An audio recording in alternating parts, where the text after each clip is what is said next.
Well, I'm Whitey Reed here on Whitey 365, and I'm joined by Doug Doughty of the Roanoke Times, where we're down here at the ACC Tournament in Greensboro, and shocker, Doug's eating some popcorn, stuffing his face. Lots of calories here in Greensboro so far. How would you rate the food so far here, I guess would be my first question. It's very, very good. Last night we got into the press dining area after the deadline, and the ladies were nice enough to find us a hamburger, which I was able to eat my hamburger in the company of your boss, Hootie Ratcliffe. Got a lot of interesting information from him, including he shared with me that Carl Tacey had died. Carl Tacey, the former Wake Forest, successful former Wake Forest coach, which I found interesting because I had spoken to Dave Odom, another Wake coach, former Virginia assistant earlier today, and he told me that Carl Tacey is going to be at the tournament this weekend. And this guy, Carl Tacey, taught your boss, Jerry Ratcliffe, at Pulaski High School. And Jerry was retelling his career and then told me that Carl Tacey had died. Apparently they were so close that Jerry was unaware that Carl was going to be the Wake Forest legend and will be honored at this tournament, will be here.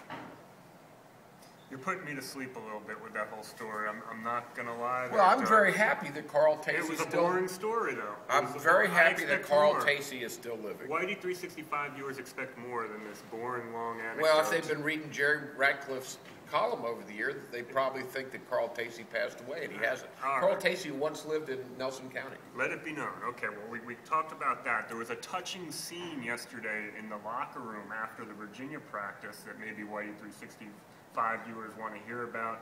You and John Tell, a very touching moment there in the locker room where he forgave you for that Calvin Baker comment you made just prior to the NCAA tournament in Omaha last year. You guys, it's very touching. No, I don't think it was in Omaha. This may have been going back 2 years, where Virginia was playing a game where John Tell was not distributing the ball on the break, and I said that in that particular moment he was beginning to resemble Calvin Baker. And He didn't like that. He did not like that. Well, he's been better on distributing the ball on the break ever since. Neither did Trina Evans, his mom, who was irate about that comparison. I spoke to Trina last week, and she said she did not take kind to that Calvin Baker comparison by you. That poor Calvin Baker. I mean, I remember when he hit that game-winning shot against Georgia Tech, and, you know, you had dissed this guy Calvin Baker for years and years. How have I dissed him? You were the one who made the comparison. He wasn't a distributor on the break. But John Tell had forgiven me. I thought we had a very nice conversation in there.